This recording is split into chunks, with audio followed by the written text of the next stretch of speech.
Assalamualaikum warahmatullahi wabarakatuh. Sahabat sosial yang dirahmati oleh Allah Subhanahu wa taala. Kembali lagi di channel Dandi Wardana. Channel ini membahas tentang informasi-informasi bermanfaat untuk kita semua.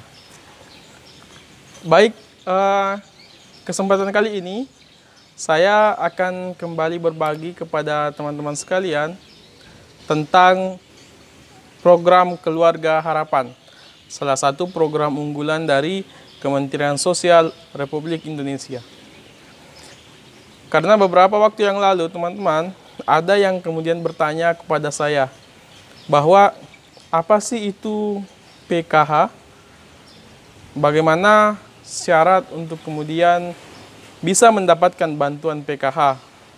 Dan kemudian ada yang bertanya lagi bahwa apakah yang harus saya sediakan untuk kemudian menjadi anggota PKH? Makanya simak terus videonya untuk mendapatkan informasi yang lebih detail. Kemudian bantu saya untuk kemudian subscribe channel ini, kemudian like, kemudian share ke sebanyak-banyaknya agar yang lain bisa menikmati informasinya dengan baik. Baik, teman-teman sekalian, kita lanjut.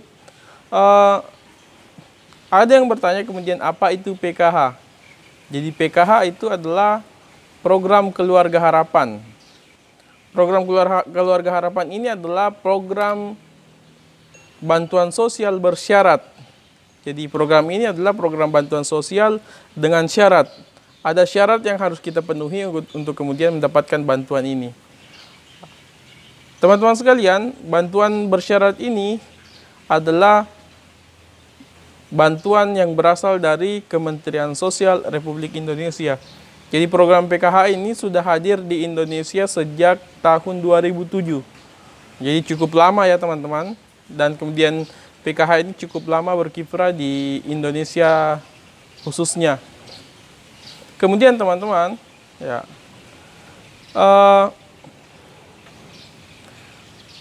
yang menjadi dasar ataupun tujuan dibentuknya program Keluarga Harapan ini adalah untuk kemudian melakukan percepatan penanggulangan terhadap kemiskinan.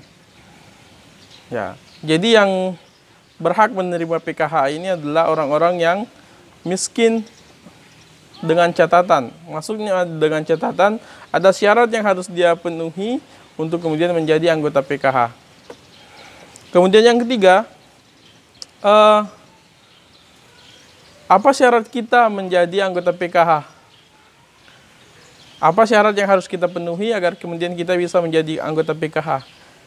Syarat yang pertama adalah kita harus memiliki komponen PKH. Nah, nanti saya akan menjelaskan apa itu komponen PKH, yang mana sajakah komponen-komponen dari PKH itu. Yang kedua adalah kita terdaftar di DTSK, Data Terpadu Kesejahteraan Sosial. Teman-teman bisa cek di atas cara daftarnya.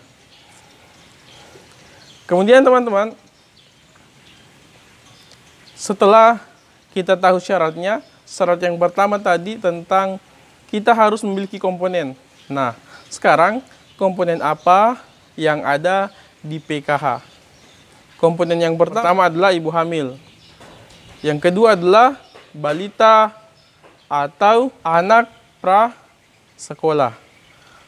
Yang ketiga adalah anak sekolah yang meliputi SD, SMP, dan SMA. Dan kemudian disabilitas berat. Ya. Yang selanjutnya adalah lansia. Lanjut usia. Kalau lanjut usia ini kisaran umurnya berdasarkan aturan dari Kementerian Sosial bahwa harus maksimal 70 tahun ke atas baru bisa dikategorikan sebagai lansia. Jadi kalau 70 tahun ke bawah maka tidak dikategorikan lansia. Ya, jadi mulai dari 70 71 sampai ke atas itu dianggap sebagai lansia, sedangkan 70 ke bawah itu tidak dianggap sebagai lansia. Jadi itu yang harus teman-teman pahami terlebih dahulu. Kemudian berapa sih besaran bantuan yang kemudian kita dapatkan di PKH itu? Berapa kisaran bantuannya? Kisaran bantuan dari PKH itu yang pertama anak sekolah mulai dari SD itu mendapatkan sekitar 225.000 per tahap. 225.000 per tahap. Kemudian SMP 375.000 per tahap. SMA kemudian 500.000, sedangkan lansia 600.000 per tahap, disabilitas 600.000 per tahap. Kemudian ibu hamil ya mendapatkan peningkatan dari 600.000 menjadi 750.000 karena adanya perubahan regulasi menjadi 3 juta per tahun. Jadi ini yang didapatkan teman-teman. Jadi teman-teman harus tahu bahwa dalam satu keluarga maksimal mendapatkan 4 komponen. Jadi hanya maksimal 4 komponen. Kan komponen PKH tadi ada ibu hamil, kemudian balita, anak sekolah, disabilitas, dan lansia. Jadi maksimal mendapatkan 4 saja teman-teman. Tidak boleh lebih dari 4. Dan kemudian PKH ini cair 4 kali dalam 1 tahun. Dan setiap pencairan itu terdiri dari 4 tahap. Jadi 4 kali pencairan dalam 1 tahun. 1 tahap itu per 3 bulan. Jadi misalkan tahap pertama itu Januari sampai Maret. Diterima di Januari, diakumulasi sebanyak 3 bulan. Jadi 1 tahap itu 3 bulan teman-teman, 3 bulan. Kita terima. Kemudian April, Mei, Juni, tahap kedua. Kemudian Juni, Juli, Agustus, tahap ketiga.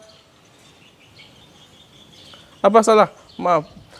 April, Mei, Juni itu tahap kedua.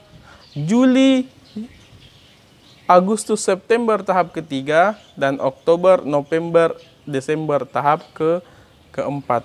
Itu teman-teman yang harus kita penuhi. Kemudian ada lagi yang bertanya, persoalan syarat yang kedua tadi, terdaftar di DTKS.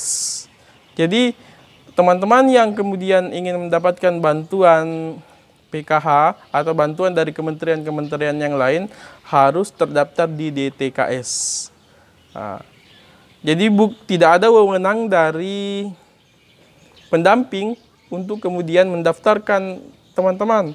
Kami tidak punya tugas itu, bukan tugas kami untuk kemudian mendaftarkan teman-teman. Kami hanya mengeksekusi, memverifikasi, memvalidasi data yang datang dari Kementerian Sosial Republik Indonesia dan kemudian kita cocokkan di lapangan.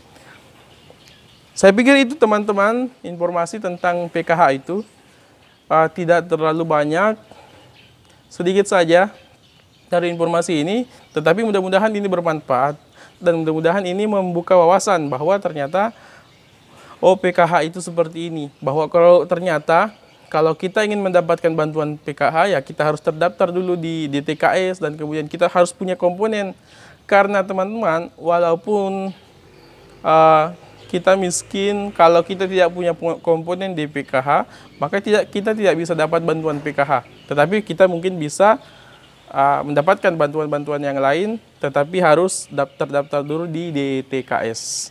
Saya pikir itu bantu saya untuk menyebarkan video ini. Ketika video ini bermanfaat, bantu saya untuk kemudian menyebarluaskan agar informasi ini tersebar luas di masyarakat. Fastabiqul khairat. Assalamualaikum warahmatullahi wabarakatuh.